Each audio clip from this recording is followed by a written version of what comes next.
relación a lo que es el desierto, habíamos dicho de que nos manifiesta la ley que cuando pues definitivamente en medio de una licitación nadie presenta, no hay oferentes, efectivamente se declara desierto, porque eso es lo primero que hay que hacer, declarar desierto el evento dentro de ese procedimiento, y una vez declarado desierto, pues ya nos podemos ir a la compra directa.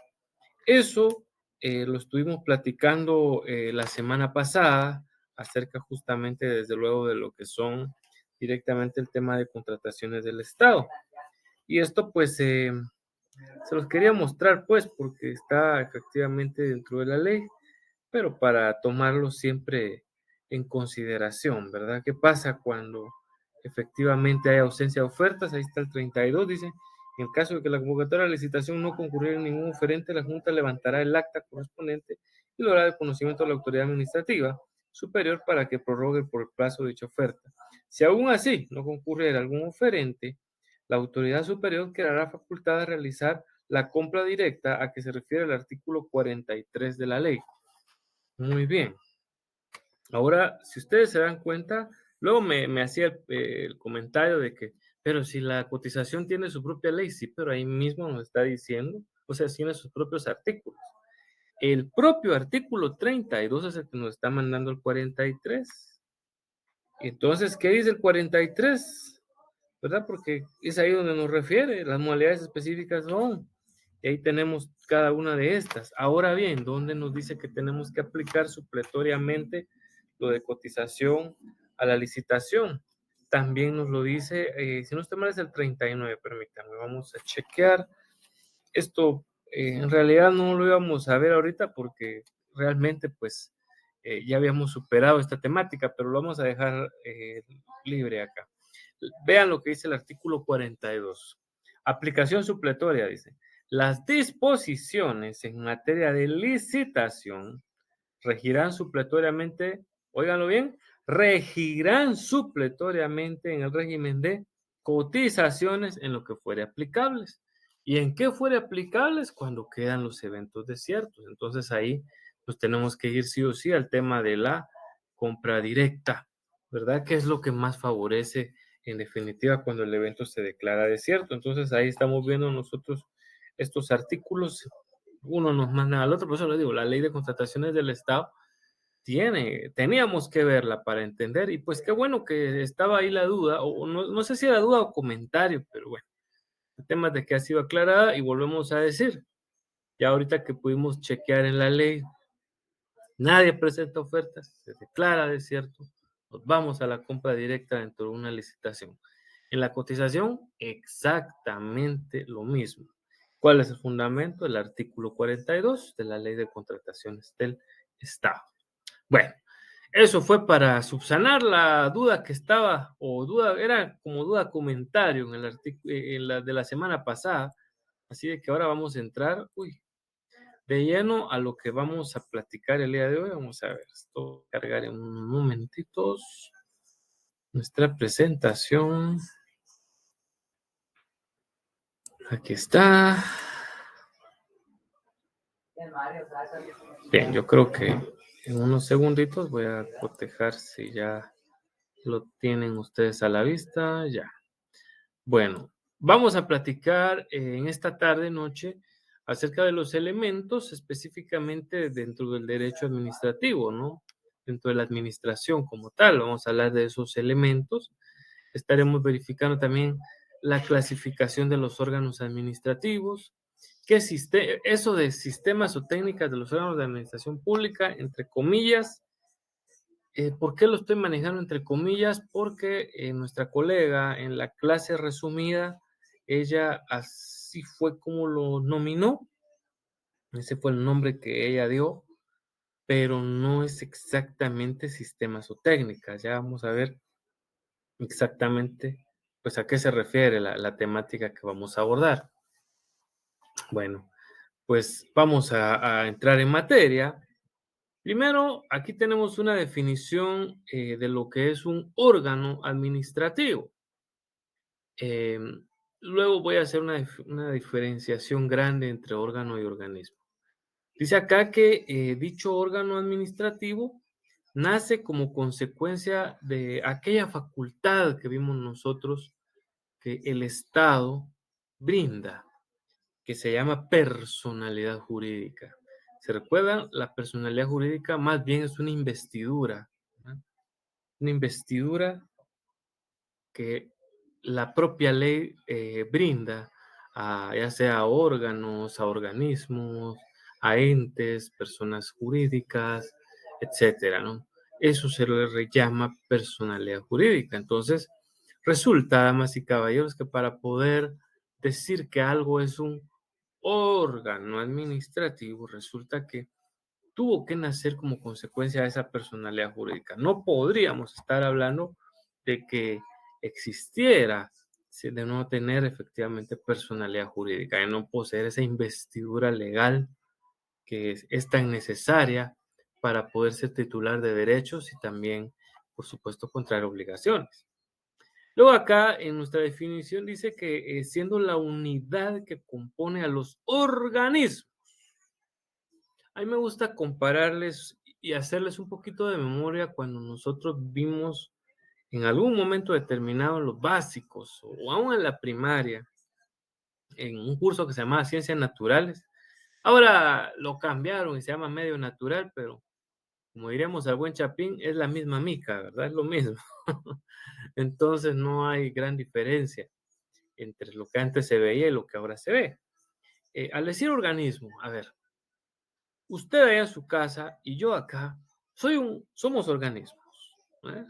Organismos, porque estamos organizados, ¿verdad? En distintos sistemas. Si usted se da cuenta, estoy haciendo una analogía.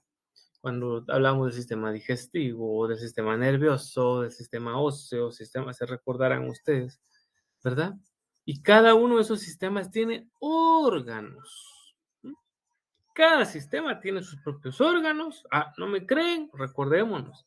El sistema digestivo tenía órganos como el estómago, el páncreas, los intestinos, el hígado, etcétera. Ahora volvamos a lo administrativo, a lo legal, porque usted dirá, ah, la gran, estamos viendo cosas de ciencias naturales. Yo no quería estudiar eso, yo quiero estudiar derecho. Pues era la analogía, porque es importante que nosotros tengamos bien claro lo diferente que es decir órgano de organismo. Dice acá, siendo la unidad, ¿quién es la unidad? El órgano. El órgano es la unidad que compone a un organismo completo, ¿verdad? Eso es lo que tenemos que tomar siempre en consideración. Entonces, estos órganos son, como quien dice, pequeñas estructuras, ¿no? ¿Y qué hacen esas pequeñas estructuras? Lo que termina de decir esta definición, desempeñan distintas funciones en la administración pública. Recordarnos, voy a tratar de recordar algunos ministerios que he conocido más a fondo por temas de que en un momento, pues hasta incluso hemos trabajado para algunos de ellos. Recuérdanos el Ministerio de Economía. Fíjese que el Ministerio de Economía, aparte de que tiene varios órganos pues, que no tienen mayor utilidad, pues tiene algunos que sí son necesarios. Digamos, en el Viceministerio de Asuntos Registrales se encuentra uno de los registros más importantes, como lo es el registro mercantil. Ahí se registran, como ustedes bien saben, auxiliares de comercio, comerciantes individuales y sociales. Bueno, el registro mercantil es muy importante.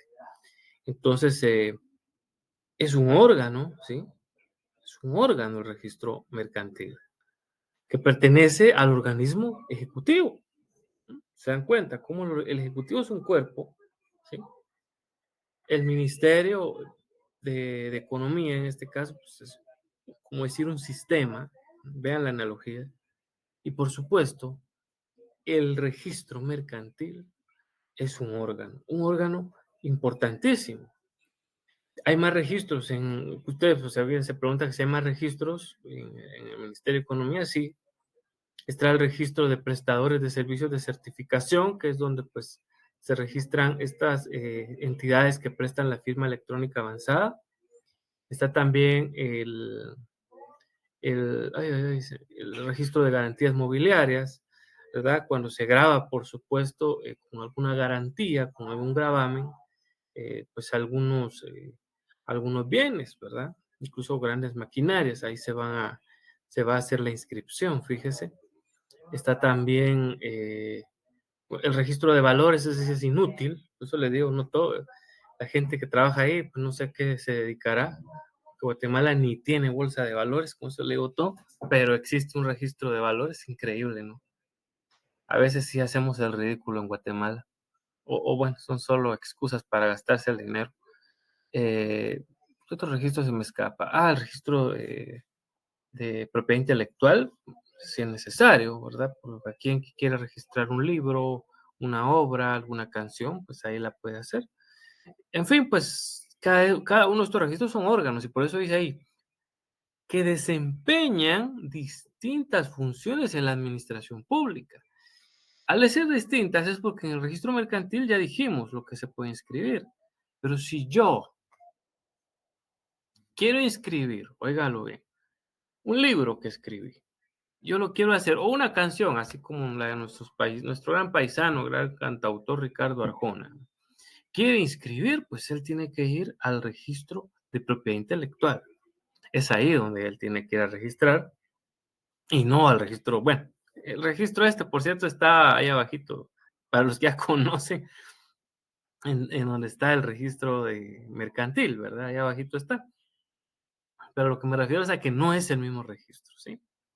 O mejor dicho, comparemos, el registro de la propiedad no es lo mismo que el registro mercantil, ¿verdad? Es más, el registro de la propiedad ni siquiera es una dependencia del Ministerio de Economía, imagínense, ¿verdad? Más pareciera ser, porque no está autodeterminado, una entidad descentralizada. Pero eso es bueno para que lo tengan ahí en consideración.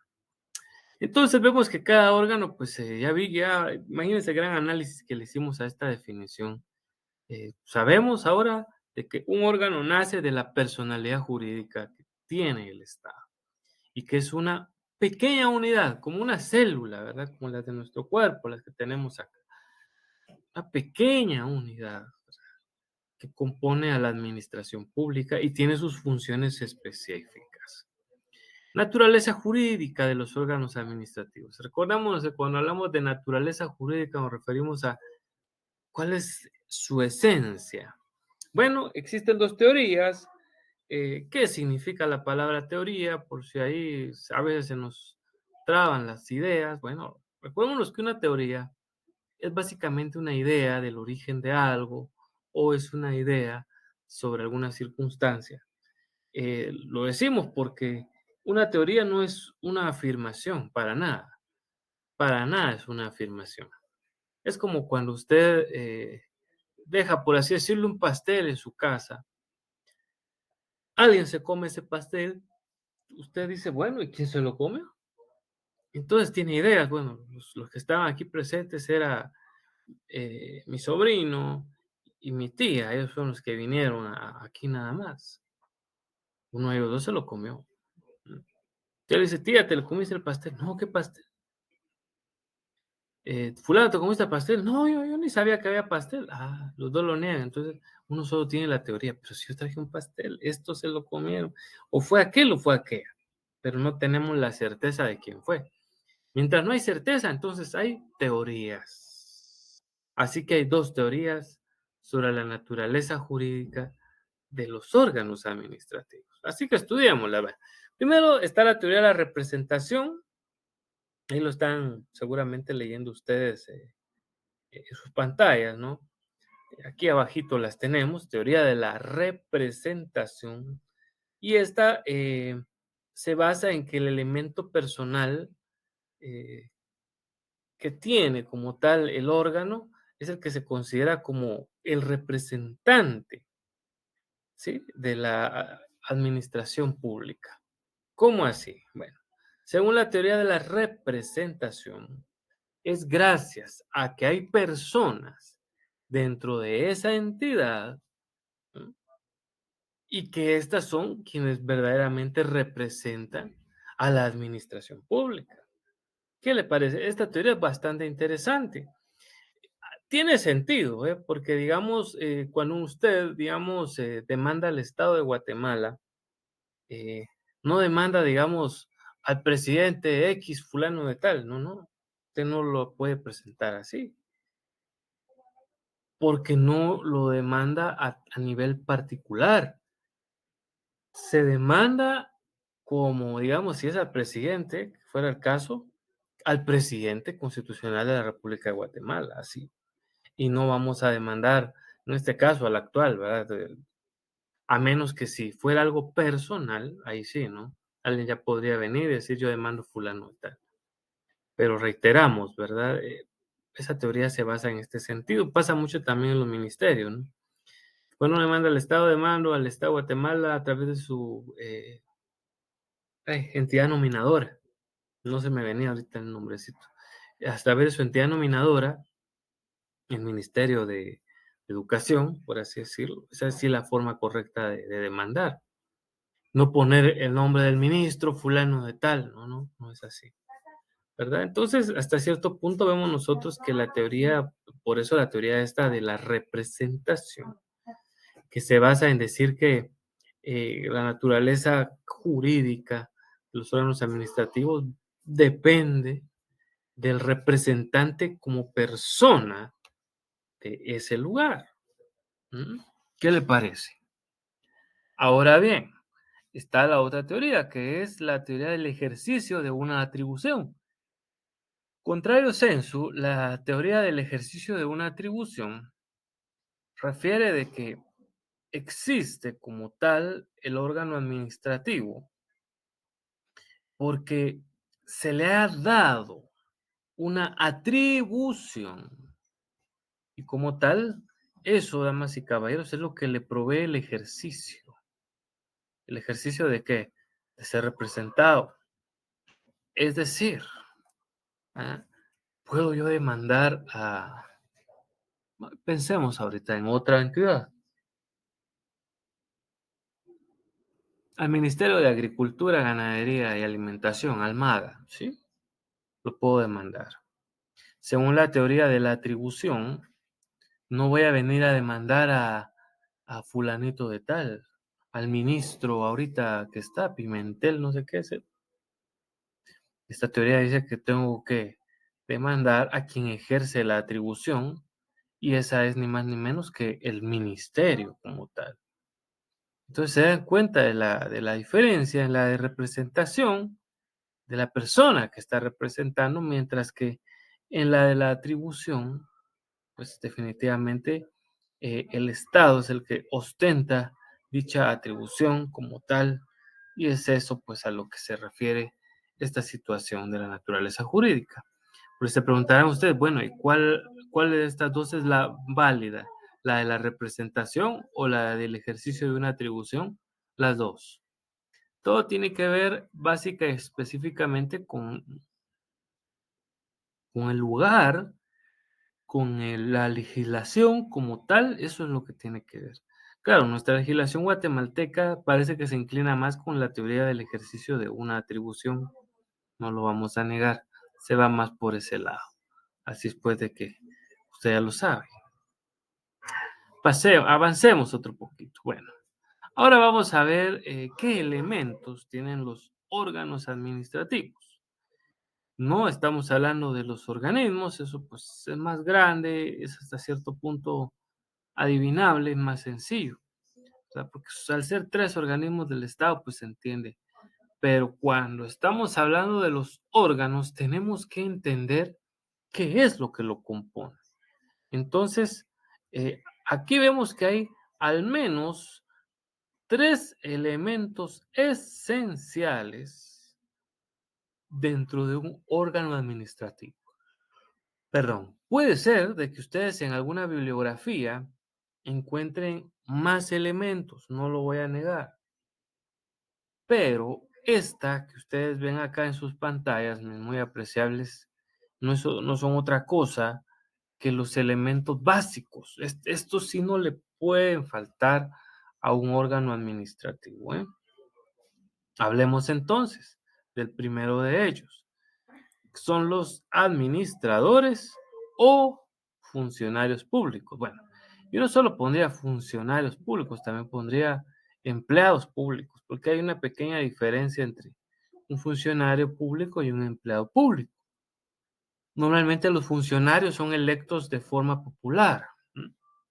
O electos de forma indirecta por distintos sistemas. Se recordarán ustedes, digamos, el presidente es un funcionario público, es electo de forma popular, el presidente de la República. Eh, También sus ministros son funcionarios públicos, ¿verdad? Son electos, pues definitivamente. Eh, y así podría seguir, ¿no? Diciendo esta temática. Pero, bueno, no solo funcionarios públicos, también tendría que mencionar a los empleados públicos, ¿verdad? Un empleado público, contrario censo, no es aquel que es nombrado. Personas que pueden aplicar directamente a una plaza en el Estado a través, por supuesto, de las distintas evaluaciones que puede hacer la Oficina Nacional del Servicio Civil, allá de la ONSEC, ¿verdad? Entonces, según este elemento, nos refiere, el número uno son elemento este que son los administradores o funcionarios públicos, las personas, ¿verdad? Y por supuesto, los particulares, ¿no? Esos serían los otros elementos, administradores o funcionarios públicos, pero bueno, de un ratito hablaremos ya de eso. Personas que son individuales, por cierto, ¿eh? Eso sí es muy simple de deducir. Luego tenemos el segundo elemento, como lo es la competencia, y voy a quitarle el punto. No sé, yo no sé ni por qué sale punto. Esto va con C mayúscula porque es letra inicial. No sé qué sucedió. Ahí está. La competencia. Tanto que hemos escuchado esa palabra decir, ¿será que es competente para conocer? ¿Será que tiene la competencia? Entonces, ¿qué es la competencia? Pues ahí está escrito, como ustedes lo ven, son facultades, atribuciones y responsabilidades que se le asignan a los órganos.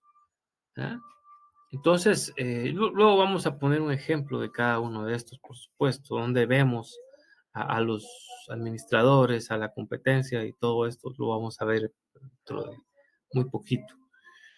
Luego el tercero nos dice que es la actividad material. También vamos a componer ahí una ortografía que tuvo que salir en mayúscula. Y aquí tiene que haber punto. Y si hay punto, no tiene por qué venir así. La actividad material. La misma palabra lo dice. ¿Qué es eso de la actividad material? Pues lo que se hace dentro de dicho órgano.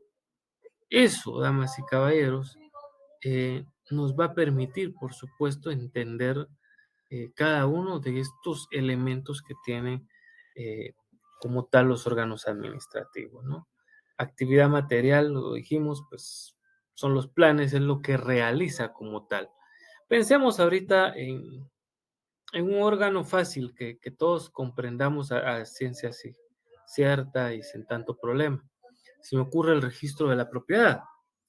He hablado tal vez mucho de registro, pero el registro de la propiedad es bien fácil. ¿Qué se inscriben ahí? Propiedades, ¿verdad? Entonces, el elemento número uno, administradores o funcionarios públicos, pues bueno, está el registrador, están desde los que atienden, desde los que dan seguridad, todos ellos constituyen el primer órgano, ¿verdad? O el primero de los elementos, mejor dicho, de los órganos administrativos. Sí, porque es el primero, efectivamente, de los elementos. Luego nos refiere a la competencia. ¿Mm? ¿Será posible que el registro mercantil tenga que verificar los temas laborales? ¿Será que se dedique también a ver que se le dé cumplimiento a sanciones de los trabajadores? ¿Será que es el encargado de vigilar y proveer de seguridad de los bienes de las personas? No, él no tiene esa competencia, no tiene esa facultad. Su competencia es dada por la ley, por supuesto. La competencia es dada siempre por la ley. Y son facultades que tiene. En este caso, hablamos del registro mercantil. Bueno, tenemos que mencionar sus distintas competencias que van desde eh, bueno, en este caso, registrar bienes inmuebles, gravámenes sobre los inmuebles, ver temas de titulación supletoria, em, inamovilidad de propiedades. Bueno, ahorita no sé qué otras, establecer usufructos, todos los gravámenes, ¿no? Porque hablamos de gravámenes, ya mencionamos también gravámenes hay de garantía, ¿verdad? Como una prenda, la prenda también se registra en el registro de la propiedad. Hagamos una prenda sobre un vehículo, sobre un automóvil, está registrada, por cierto, en el registro de la propiedad. Eh, una hipoteca también, bueno, todo, damas y caballeros, todo eso está registrado debidamente en el registro de la propiedad y son sus competencias, ¿no? Eso es lo que vamos viendo de una vez dentro del ejemplo. Actividad material, bueno, lo que se ejecuta basado en planes. ¿Y qué tiene que hacer el registro de la propiedad? Pues registrar propiedades, bienes inmuebles, derechos reales sobre dichos bienes inmuebles. Eso es su actividad material. ¿Mm? Entonces, para terminar esta síntesis dentro de los elementos, en las comparaciones que hemos hecho, podemos decir que todo órgano pues, posee administradores o funcionarios o empleados públicos. Ya dijimos la diferencia entre funcionarios, que es normalmente electo, mientras que el empleado público entra principalmente por temas de oposición. Luego, en el sentido de la competencia, pues, por supuesto, la facultad, ¿verdad? Que ya dijimos que tiene por ley una persona o entidad. Luego, la actividad material, por supuesto, está ejecutada en la realización de las actividades que hace. Entonces, eso es de lo que debemos de diferenciar.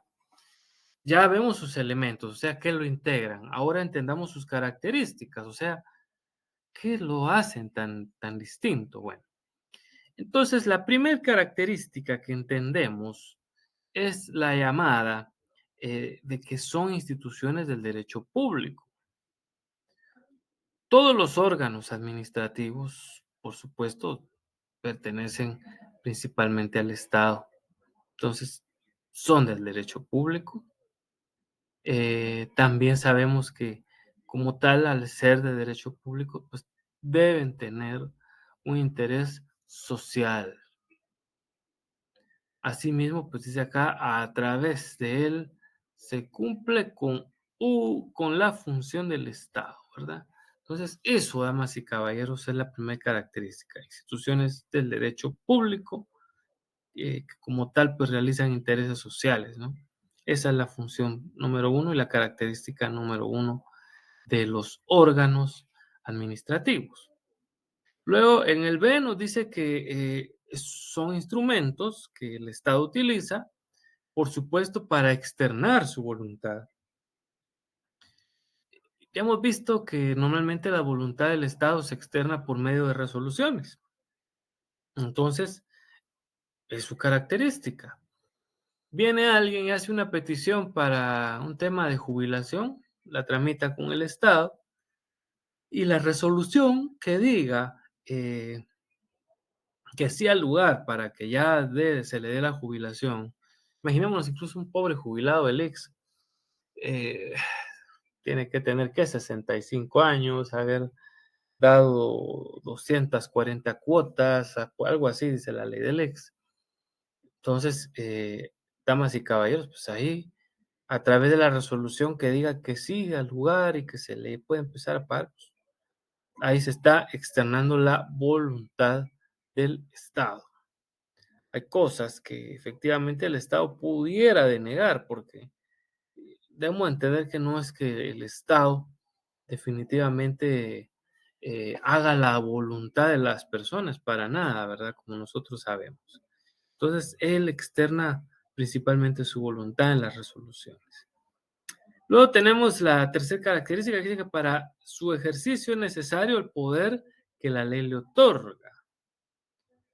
Pero ojo, esa es la característica del órgano. El poder que la ley le otorga. Sin embargo, también eso está concatenado con la voluntad de la persona. ¿Qué persona? yo como administrado. Es decir, en esa característica tan curiosa vemos que sí o sí la ley otorga el ejercicio, ¿m? Es la que dice, va, dele, está bien. Y también pues vamos a ver que dentro de esta característica tiene que ver la voluntad de la persona. Porque si yo quiero pedir la construcción del segundo nivel de una propiedad, tengo que pedir una licencia, ¿no? Eso es la voluntad también de la persona. Entonces vemos nosotros ahí que tiene que haber un acto motivador por parte siempre del particulado administrado, pues para al final de cuentas que todo esto funcione, ¿no? Esa es la razón y sentido de ser. Bueno, avancemos a la tercera diapositiva. Vamos a empezar a hablar por las clases de órganos administrativos. Voy a encender esta luz. Em, Esta clasificación es bien interesante porque, por supuesto, hace subclasificaciones y dependiendo de cómo sea ese órgano, nos lo va describiendo, ¿no? Entonces, vamos a prestar atención. Dice, por su origen, o sea, por el origen, ¿verdad? Por donde nacen. Dice que los órganos pueden ser constitucionales, que nacen de la Constitución, están dentro de nuestra Carta Magna, y están los no constitucionales. ¿Y esos no constitucionales de dónde nacen? De otras leyes, de otros reglamentos, de otras normativas. Vamos a dar un ejemplo ahorita para que nos quede claro de un constitucional.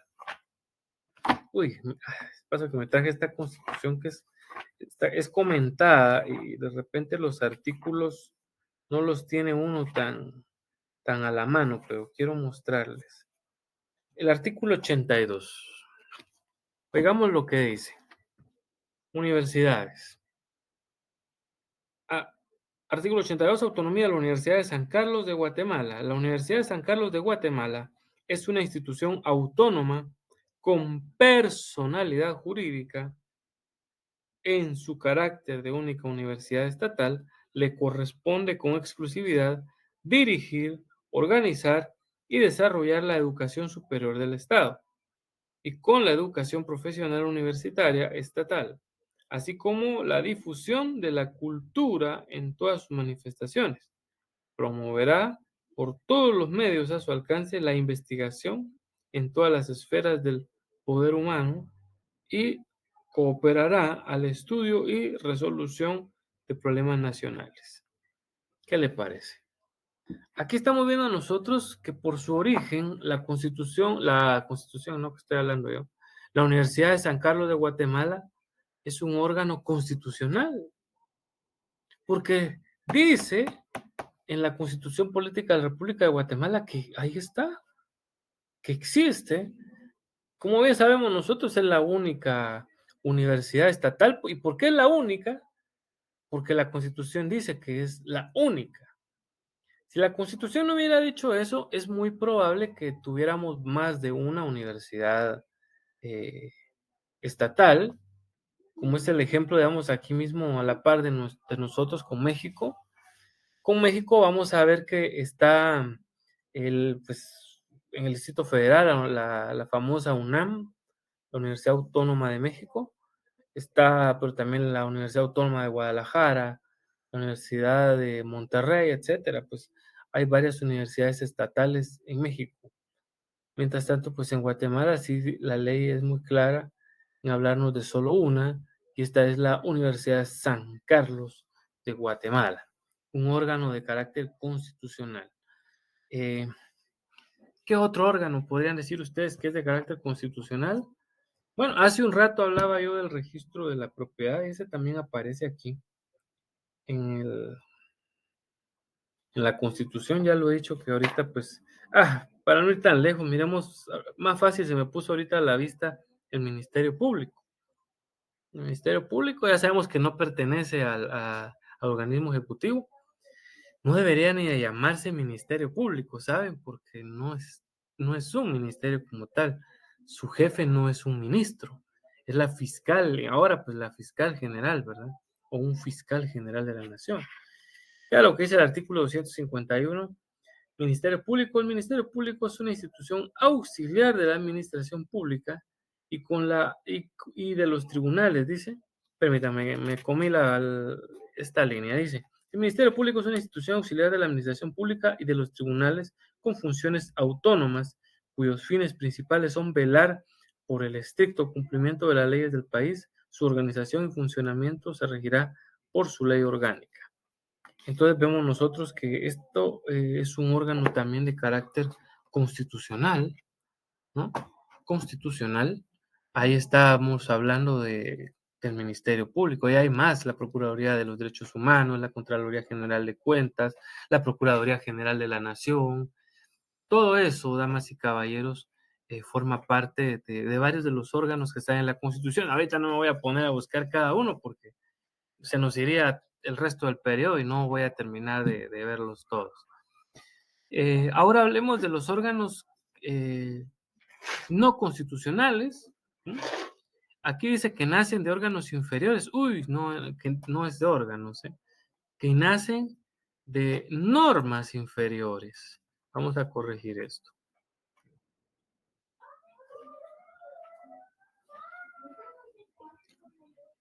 ¿Qué normas inferiores? Bueno, las que crea el Congreso de la República. Hace un rato les mencioné yo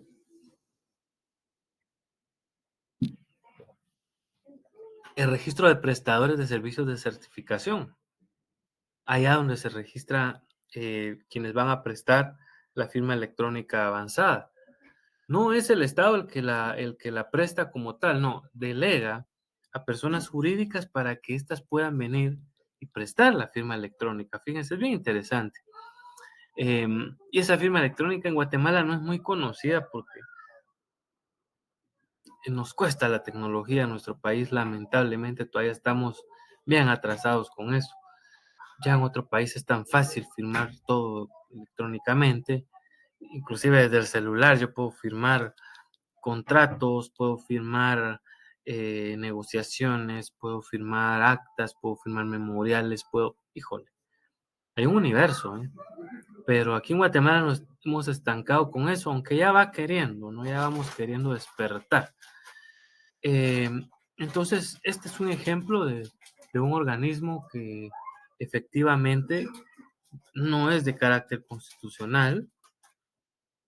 El registro mercantil, el que hablaba hace un rato, tampoco es de carácter constitucional. Perdón, y bueno, así hay un montón, ¿no? Inclusive, si usted se da cuenta, la Policía Nacional Civil tampoco es un órgano, porque al final lo es un órgano del organismo del Ministerio de Gobernación. La PNC, que es tan grande, pues imagínense, es por su origen, viene a constituirse como un órgano de carácter no constitucional porque no nace en la Constitución, sino nace en su propia ley de la Policía Nacional Civil. ¿Qué le parece? Bueno, ahora hablemos de los órganos por su composición, o sea, cómo están compuestos. Ya vimos por su origen según la ley, ¿no? Vimos que hay constitucionales y no constitucionales. Ahora, por su composición, o sea, cómo están integrados, cómo están compuestos, nos habla de aquellos que son individuales. ¿Eh? Los individuales, damas y caballeros, pues están integrados por personas, valga la redundancia, personas individuales, ¿verdad? Personas que actúan y pueden tomar la decisión por sí mismas. Aquí tenemos el claro ejemplo de esto, como lo son los ministros, el propio presidente de la República, el presidente del organismo judicial, el presidente del organismo legislativo. Ellos, pues al final de cuentas, constituyen por su composición, ¿no? Ese tipo de órganos. Presidente, entonces, ¿podría tomarse como un órgano? Sí, o sea, el órgano de presidencia. Y están también los órganos llamados colegiados. La palabra colegiado básicamente hace alusión a un conjunto o grupo de personas que normalmente son quienes toman la decisión, o más bien quienes deben de deliberar. Aquí no puede actuar sola la persona. Digamos, si bien es cierto, la ley dice, la Constitución dice que el presidente actúa siempre en Consejo de Ministros con uno o más de ellos, pero hay cosas que el presidente sí puede hacer solo, si es representar al país de forma política. Entonces, por eso es de que el presidente no es exactamente la presidencia de algo colegiado. Actúa a veces de forma colegiada el presidente cuando, ya acuérdense que el presidente tiene una función política y una administrativa. Cuando actúa de forma política frente a las negociaciones de otros países, el presidente es efectivamente un ente individual, es un órgano individual. Cuando actúa administrativamente, ahí sí vemos que cambia y se convierte pues en colegiado, ¿verdad? Porque tiene que tomar la determinación siempre con uno o más ministros o de repente con todos los ministros según sea el caso. Luego los colegiados, dice aquí, conforme a un colegio o conjunto de personas físicas o incluso hasta jurídicas. Y ahí tenemos un claro ejemplo de lo que es el Consejo Superior Universitario. Está integrado, hablemos, hay dos consejos superiores universitarios. El de la Universidad de San Carlos de Guatemala, pues ya vimos nosotros que también resulta que es un órgano de carácter constitucional. Y está también el Consejo Superior Universitario de Universidades Privadas, integrado por todas las universidades privadas del país. Por supuesto, también está la rural formando parte de él. Entonces, son órganos de carácter colegiado. Con la diferencia, ¿cuál es la diferencia? Digamos, el Consejo Superior Universitario, los SAC, se integra por el rector, los decanos de todas las facultades, un representante de los catedráticos y un representante de los estudiantes. Así es como se integra el Consejo Superior Universitario de la USAC.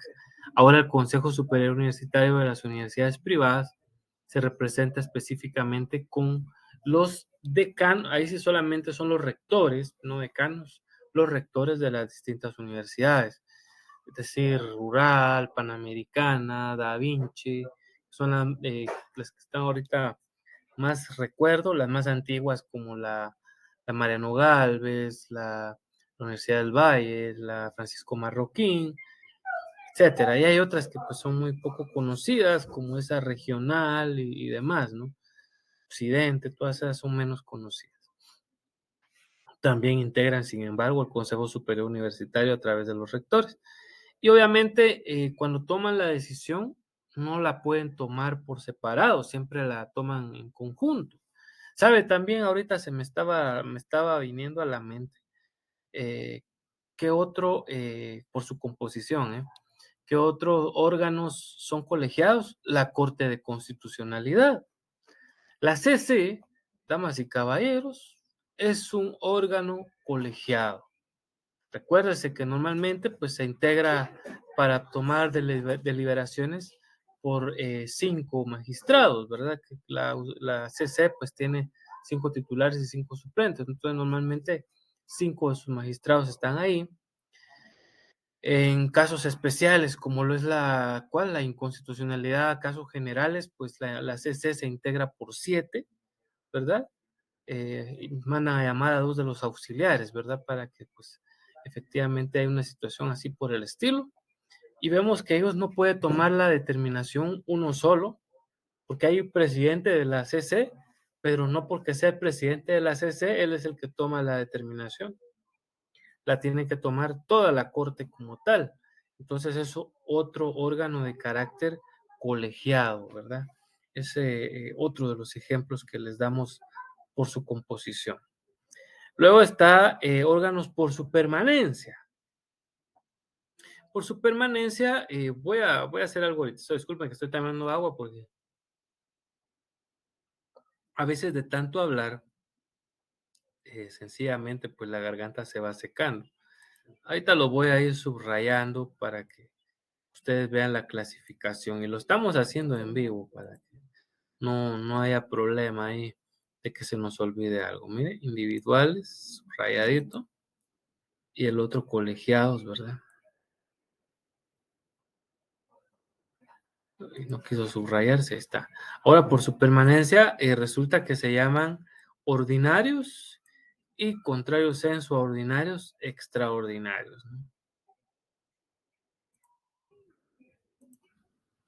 Así es como se clasifican por su permanencia. Acuérdese que la palabra permanencia proviene del verbo permanecer, o sea, que tiene una existencia, es lo que nos trata de decir. Vamos a mencionar que, pues, por su permanencia hay dos clases, ¿no? Los ordinarios y los extraordinarios, como prácticamente se puede inferir de fácil. Los ordinarios, la misma palabra lo dice, bueno, ¿qué es lo ordinario para empezar? Es lo que hasta cierto punto se le conoce como común, es lo que se mantiene todo el tiempo, es lo que prácticamente está vigente todo el año, todos los meses, etcétera, etcétera. A eso se refiere lo ordinario. Entonces, por eso es que ahí está descrito que dice desarrollan actividad preestablecida en la ley, ¿ah? Y en la propia Constitución. Esta clase de órganos están siempre, no se disuelven por nada, están ahí. Uno de estos ejemplos, por supuesto, es el propio, bueno, pensemos, ¿no? Ministerio de Relaciones Exteriores, ese sería un ejemplo. Ese es un órgano que ahí está. ¿Y para qué sirve el Ministerio de Relaciones Exteriores? Pues muchos dirán que no para mucho. Bueno, sí sirve. De repente mucha plata hay ahí metida. Pero bueno, el caso es de que, por supuesto, el MINEX, como más se le conoce, lo que trata es que haya una buena negociación con otros estados, que se puedan acelerar ciertos procesos relacionados con nacionalidad, con temas extranjeros y diplomáticos, todo eso, ¿verdad? Está también, por supuesto, se ocupan de verificar temáticas que van concatenadas con ver a los embajadores, a los cónsules, etcétera, ¿verdad? Todo eso es lo que, por supuesto, hace como tal. Y resulta, damas y caballeros, que pues es un órgano ordinario, valga la redundancia, siempre está y estará presente. Ahora hablemos de los órganos extraordinarios. Como la misma palabra lo dice, pues es algo extra, algo que ocurre fuera de los parámetros normales, algo que se da dentro de contextos distintos, algo que no es común ver, etcétera, ¿no? Aunque dicen que ya no se debe decir etcétera, pero para que ustedes pues entiendan a lo que trato de decir, o sea, otras cosas. Entre esos órganos extraordinarios, yo pienso que el que ya pensó, valga la redundancia, en una Asamblea Nacional Constituyente, lo hizo muy bien. Yo diría que ese es un órgano extraordinario por excelencia. Muy, pero que muy extraordinario. ¿Por qué? Pregunta del millón. ¿Hay alguna Asamblea Nacional Constituyente integrada actualmente? Sé que usted va a decir no. Exacto. Normalmente, las asambleas de esta categoría son convocadas, según la propia Constitución, ¿no? Cuando se va a hacer alguna reforma a la Constitución como tal, cuando incluso se va a crear una Constitución política de la República. Recordémonos la de 1985, la Constitución vigente, dejó sin efecto a la Constitución política de la República anterior y, pues, es una temática bastante segura, es una temática, bueno, no segura, sino bastante poco común, ¿no? Que haya este tipo de situaciones, pero se les convoca de vez en cuando y ahí aparecen. Yo ahorita no recuerdo otro órgano administrativo que sea extraordinario, les soy sincero, más que una Asamblea Nacional Constituyente. ¿Por qué? Porque son, se crean en casos de emergencia. Así lo dice como tal, bueno, el texto que está ahí, aunque a veces no es necesaria emergencia, ¿eh? También se pueden formar en casos cuando la propia ley así lo estipule, como es la circunstancia de realizar una reforma a la Constitución Política de la República de Guatemala.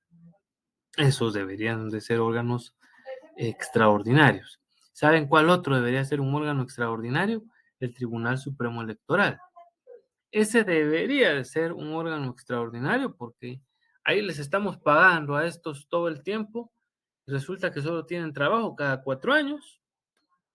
Ah, pero es que el registro de ciudadanos, sería lo único, pero lo único que puede estarse activo. De ahí ya dijimos.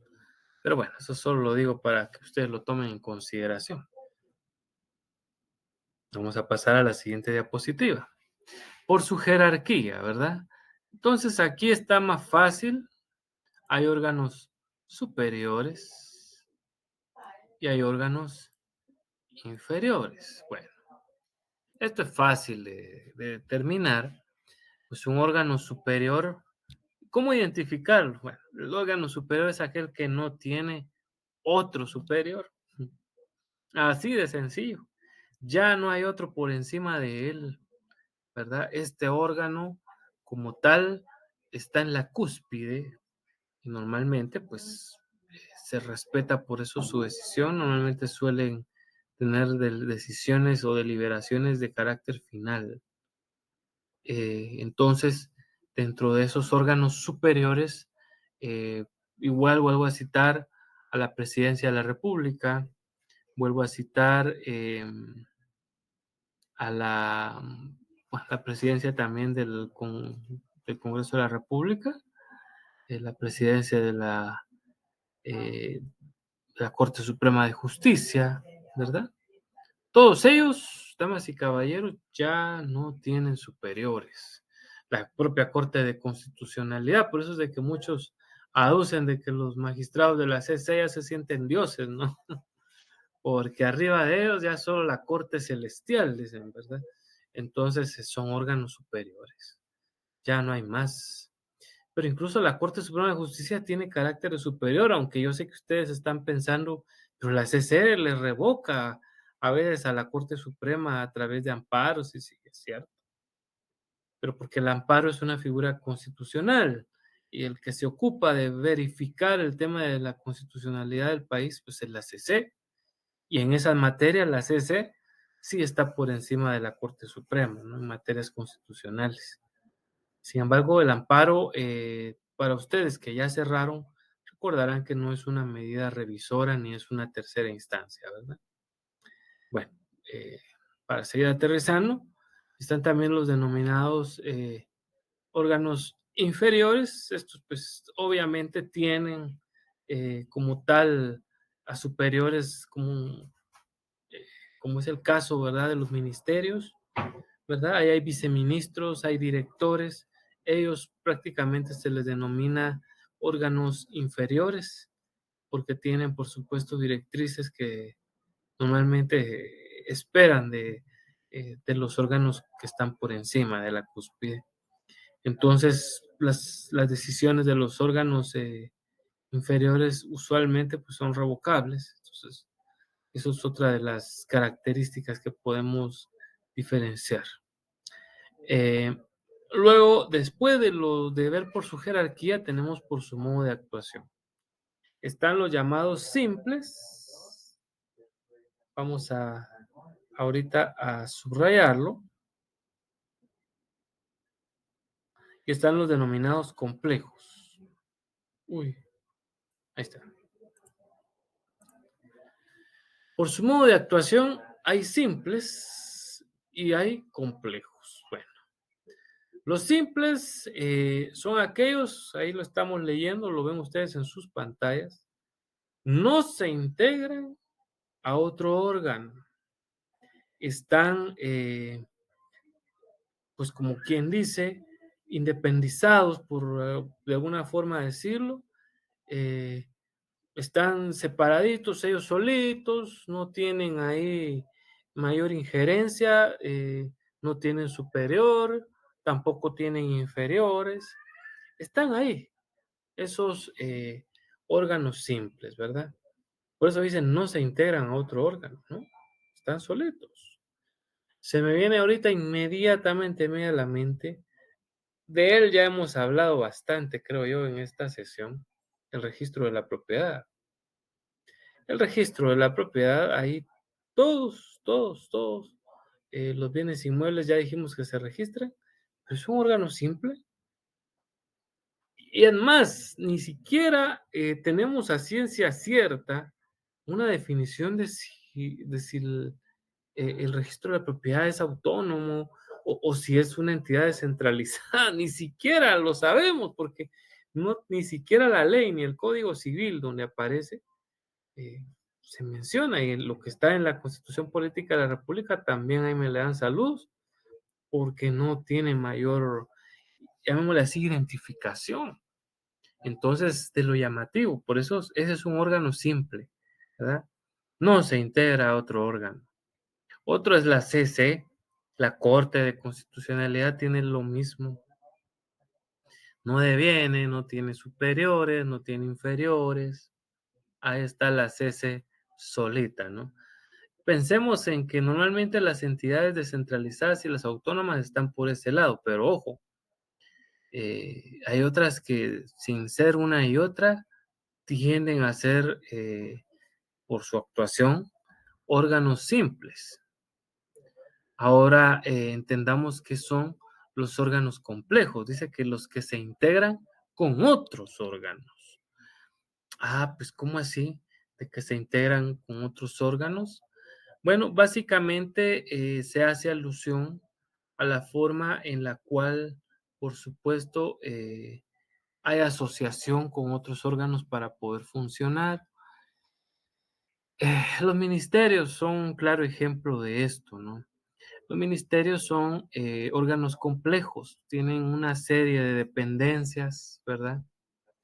Que a veces se concatenan la una con la otra, digamos, el Ministerio de Trabajo está la Inspección General de Trabajo, la Dirección General de Trabajo, la Dirección General de Empleo, bueno, tiene varios órganos, ¿no? Que están ahí y trabajan, que ahí operan, y por su situación en la que están integrados son órganos complejos, ¿verdad? No solo tienen, digamos, incluso tienen su propio departamento de financiero, su propio departamento de asesoría jurídica, pues, todo eso, ¿no? Es como identificamos a los órganos complejos. Yo sé que alguno de ustedes dirá, ala, pero también el registro de propiedad debe tener, claro, lo debe tener, pero no se integra con ningún otro órgano. A diferencia, digamos, de los ministerios que vemos que sí tienen muchos órganos que están inmersos dentro de ellos. Bueno, salgamos ahora de lo de por su modo de actuar. Ahora decimos que por la distribución territorial eh, de competencia, bueno, ¿cómo se delimitan estos? Ahí hay centrales, dice, ahorita lo estamos subrayando para que usted lo vea, y locales. Uy, uy, uy, no quiere agarrarme el mouse, ¿qué estará pasando? Ah,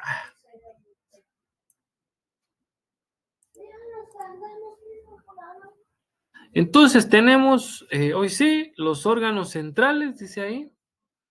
¿Por qué se les llama centrales? Bueno, así porque definitivamente la competencia que la ley les ha dado para actuar está determinada para que se dé en todo el territorio de la República.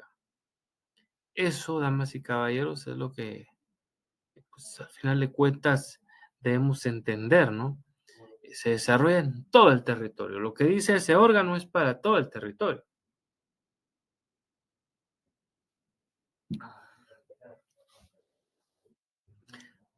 Si pensamos ahorita en órganos de esta categoría, pues tenemos que hablar de otra vez de los ministerios. ¿M? Son órganos centrales.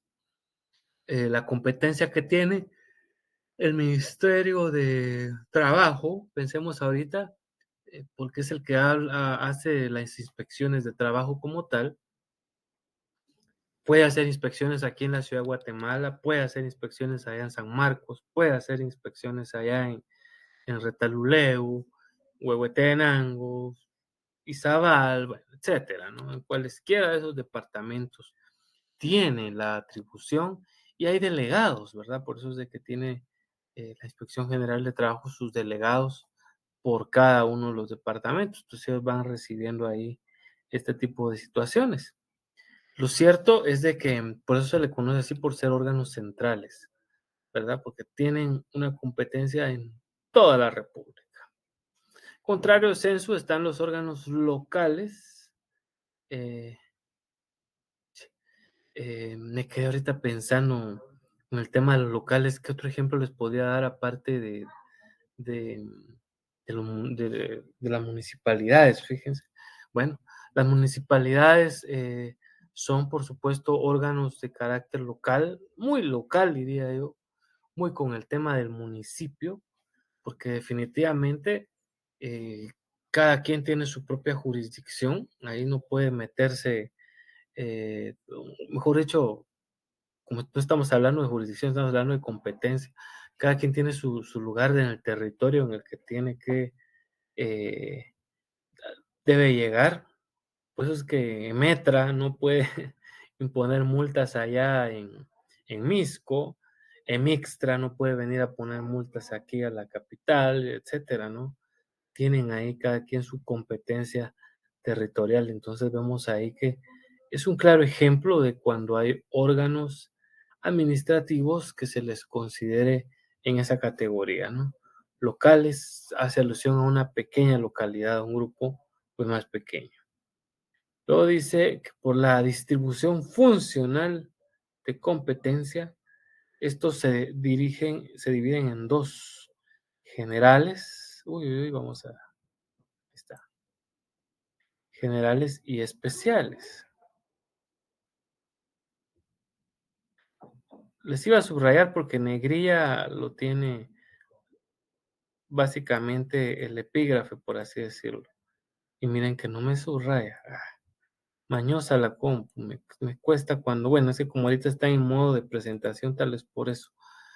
Em, entonces, ¿cuáles son los órganos generales? Véalo bien, según la distribución funcional, ¿verdad? Según toda esa situación. Pues bueno, debemos de usar principalmente aquí como ejemplo a los órganos jurisdiccionales. Principalmente los juzgados son los que nos sirven aquí como ejemplo. Digamos, la Corte Suprema de Justicia tiene una distribución funcional, ¿verdad? Total de competencia, es decir, tiene una cámara de amparos y antejuicios y cualquier antejuicio contra cualesquiera de los, eh, qué decir, ¿verdad? Funcionarios que la misma norma contempla, pues efectivamente los conoce ella, ¿verdad? Entonces vemos que tiene una función general, no solo se basa en una situación así pequeña o en una situación de un determinado territorio o de una pequeña materia, no. Todo el tema de antejuicios, la Corte Suprema lo mira, le echa el vistazo y puede considerar si se le retira o no. La figura es la prerrogativa del antejuicio.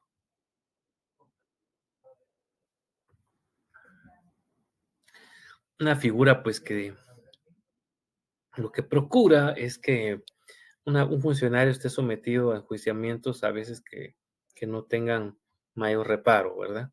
Entonces, su distribución funcional es general, ¿verdad? No, no es de carácter especial. En cambio, vemos que en materia especial, también ahí los juzgados tienen esa característica porque hay juzgados especiales. Ya para el tema de femicidio y otra forma de violencia contra la mujer, vemos que hay juzgados especiales. Tienen una competencia para juzgar específicamente sobre esa materia. Eh, Hay juzgados también, por supuesto, de carácter laboral. A esto le conocemos como jurisdicción privativa de trabajo, ¿no? Es un juzgado especial.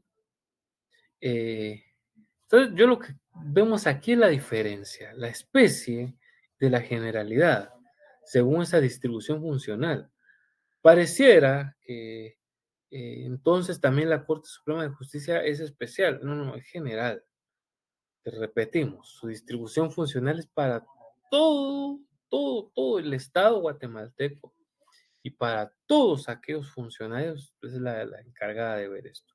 Ahora ya para ver una materia específica, pues son los especiales. Entonces ahí dice, según tengan circunscrita su competencia, así es como está. Entonces la competencia, cuando es muy amplia, es general y cuando es muy específica, pues es especial. Bueno, vamos a avanzar. Ya estamos terminando. Mire, ahorita es al menos esta fase de la clasificación ya la estamos terminando, ¿eh? Aquí dice que según la actividad administrativa que desarrollan, ¿ve?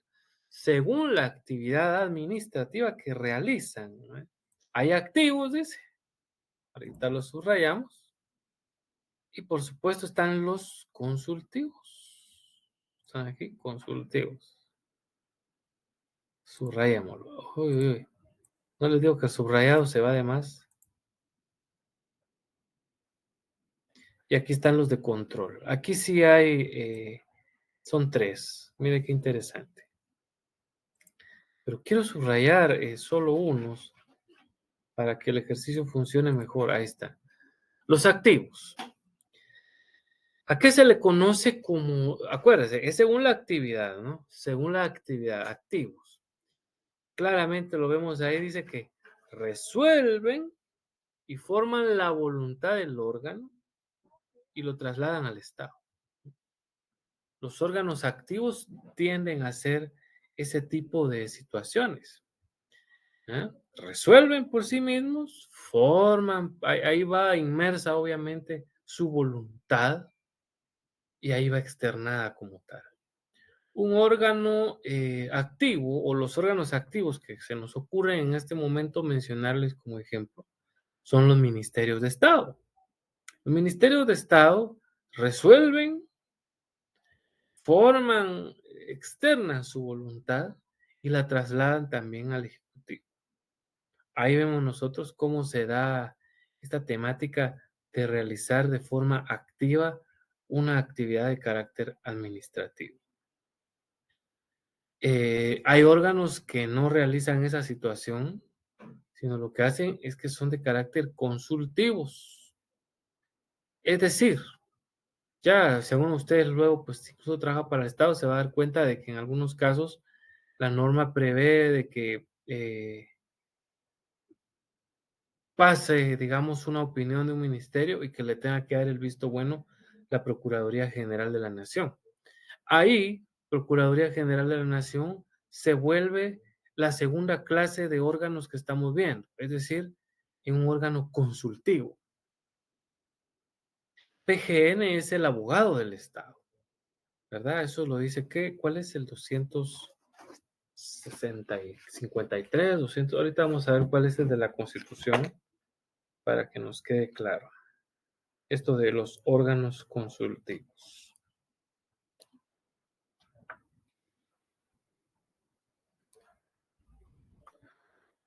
Lo único malo de estas constituciones comentadas es que cómo cuesta hallar los artículos, porque como tiene mucha jurisprudencia y todo esto, entonces cómo cuesta encontrarlo, ¿eh? Pero bueno, ahorita vamos a verlo para que quede claro el ejemplo de un órgano consultivo como lo es la Procuraduría General de la Nación. Ay, ay, ay, no llego, no lo puedo creer. No lo puedo creer, ¿por qué no llego? Bueno, mientras llegamos ahí, explico los órganos de control. Bueno, no puedo avanzar porque la verdad que si no me voy a hacer bolas. Así es de que van a tener un poquito de paciencia, eso es lo que les logro encontrar. Y la próxima vez ya no voy a tener esta constitución grandota, fíjense, sino voy a tener la confiable, la vieja confiable, porque es la que eh, como tal, pues rapidito podemos localizar sin que haya tanta jurisprudencia, porque entre la misma jurisprudencia, valga la redundancia, como se lo digo, nos perdemos. Ay, ay, ay, vamos, ¿dónde estás? Aquí estamos. 52. Pues ahora se me fue al 252. ¿Dónde está? Aquí está, 252. Artículo 252. Oigan lo que dice. La Procuraduría General de la Nación tiene a su cargo la función de asesoría y consultoría de los órganos y entidades estatales. Mira, qué importante leerles este artículo. Asesoría y consultoría de los órganos y entidades estatales. Creo que nos queda muy claro de que entonces PGN, como le conocemos más, es un típico órgano consultivo. Pero yo sé que PGN también participa en procesos, por supuesto, también porque tiene esa misma delegación, pero reiterando, principalmente tiene esta función de ser asesor y consultor del Estado. Entonces, por eso ahí donde dice que no emiten declaración de voluntad, no, porque no es que PGN diga, ah, vaya, sí, es mi voluntad, así se hace. No, PGN dice, mire, no, mire, ese lo que está haciendo le hace falta esto, le hace falta lo otro, o a veces no son tan explícitos, ¿verdad? Pero dicen no es procedente porque hace falta alguna situación, o si es procedente, también lo puede decir en algún momento, ¿verdad? Cuando se le consulta. Entonces ahí es donde vemos nosotros. No emiten declaración de voluntad, sino una manifestación de juicio. ¿Mm? ¿A través de qué? Emiten dictámenes, informes u opiniones. Hay una diferencia entre un dictamen y una opinión, ténganlo ustedes en cuenta. En el dictamen, pues por supuesto, externa la propia voluntad de todo un cuerpo emitido a consulta, mientras que la opinión es más a nivel personal, más a nivel del asesor. Eso nos lo decía PGN justamente dentro de una consulta que una vez le hicimos. La diferencia entre el dictamen y la opinión. Interesante, ¿no? Y luego están los órganos denominados de control. Los órganos de control, recuerden que estamos viendo por sus actividades. Son aquellos que, pues, valga la redundancia, tratan de controlar a los demás órganos del Estado. La misma ley les ha dado esa investidura para que ellos puedan, como tal, controlar las actividades estatales. Entonces, acá lo tenemos descrito, dice, fiscaliza la actividad estatal, sus actos y a las personas, o mejor dicho, a los servidores públicos que están dentro del Estado como tal, ¿no? Entonces, aquí, damas y caballeros, es donde ponemos atención y nos recordaremos de algunos órganos de control. Hay varios, ¿eh? Llamémosle de control de gasto público, estaría la Contraloría General de Cuentas, ¿no? Es ella la encargada de ver el tema de gestión de gasto público. Voy a ver, aquí no estoy tan lejos, a ver si la encuentro al chilazo, diríamos. Vamos a ver, pero es que entre toda esta jurisprudencia, si no estoy mal, es el 240 que tiene la Contraloría. No, no es el 240, está un poquito más para allá. Vamos a ver dónde está la Contraloría General de la Nación. No, me pasé. Eso sí no estaba tan mal. Molesto, ¿no? No, ¿cómo cuesta hallar los artículos con una constitución? Claro que son magníficas las constituciones comentadas, ¿verdad? Pero cuando estamos buscando jurisprudencia y tenemos el tiempo de estar leyendo, de otra forma no. De otra forma nos desgasta en el tiempo. Entonces, aquí está Contraloría en el 232. También a uno que se le escapan por ahí algunos numeritos de los artículos. El 232 dice, la Contraloría General de Cuentas es una institución técnica descentralizada con funciones fiscalizadoras de los ingresos, egresos y en general, óigalo bien, de todo interés hacendario de los organismos del Estado. los municipios, las entidades descentralizadas y autónomas, así como cualquier persona que reciba fondos del Estado o que haga colectas públicas. Contraloría es un ente de control, pero no solo ellos, la propia, depende de qué control hablemos, digamos, de control constitucional, está la CC. La CC también es un cuerpo de control. En tema de derechos humanos, entre comillas, ahora está la Procuraduría de los Derechos Humanos.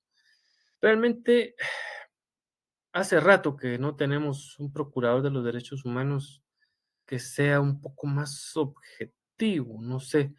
Yo tengo rato de no ver, es más, a veces cuestiono de que si de verdad tiene sentido que exista la Procuraduría de los Derechos Humanos, porque aparte de que no pueden hacer mucho, eh, a veces más bien estorban, ¿verdad? Es la visión que tenemos muchos de repente cuando vemos el modo de actuar y porque a veces terminan defendiendo más a, ahí sí que a los famosos victimarios que a la pobre víctima, ¿no?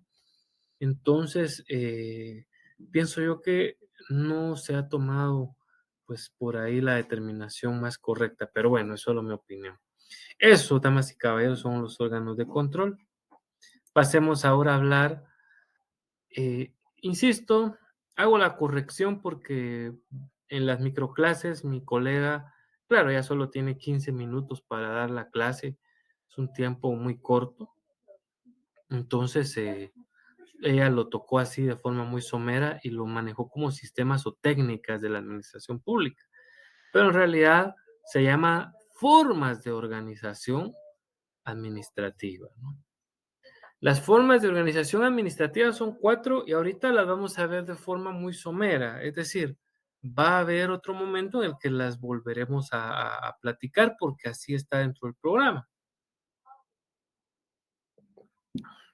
Ahorita pues vamos a hablar a grandes rasgos de las 4 formas de organización administrativa. Este es el nombre con el que ustedes van a encontrarlo principalmente pues en la doctrina, ¿verdad? Así es como se va a encontrar. Bueno, hablemos de la centralización, ¿verdad? Esta dice que reúne decisiones, ¿ah? De todas las actividades del Estado, no todas, pues, pero o sea, las que realiza ese órgano, y en la administración pública. Perdón, algo que vamos a decir además es que en la centralización, la autoridad superior tiene un control directo, es quien nombra a las autoridades y tiene una normativa general para regirse. Los cuerpos centralizados normalmente también pueden ser impugnados, tienen un sistema de impugnación que normalmente pues está en la famosa ley de lo contencioso administrativo o en algunas normativas especiales, ¿verdad? Entonces la centralización dice que habla de reunir la decisión de las actividades del Estado, de la administración pública o de cualquier otra organización en un centro o en su centro, es aquí yo diría en un centro. El centro, ¿quién es? El presidente de la República, ¿no? Él es el centralizador principalmente. Entonces, los ministerios de Estado, todos son entidades centralizadas, todos. Todos se rigen al final por lo que diga el presidente. Él es el quien manda, quien tiene la voz de desempate y todo en el organismo ejecutivo. Luego está la desconcentración. Bueno, ojo, la desconcentración no debe de confundirse con la descentralización, porque no es que se esté creando un nuevo órgano para realizar otras actividades y no.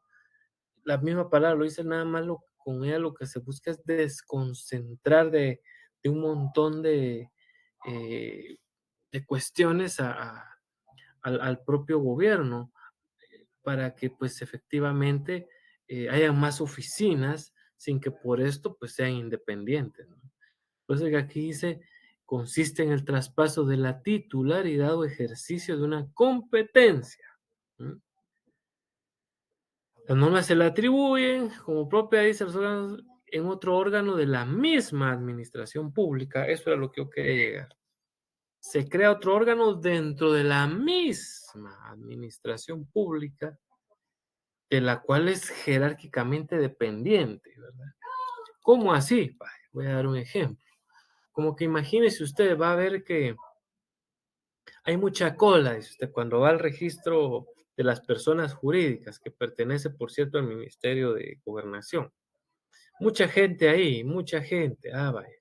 Entonces creemos otra oficina para atender ahí arriba a personas jurídicas eh, que sean de beneficencia pura y otras personas jurídicas que sean ONGs. Cada quien tendrá su oficinita eh, para que estén individualizadas y así no haya aquel revoltijo. Bueno, ahí está. Eso sería desconcentración, fíjese. Ahí estaríamos viendo nosotros un ejemplo de desconcentración.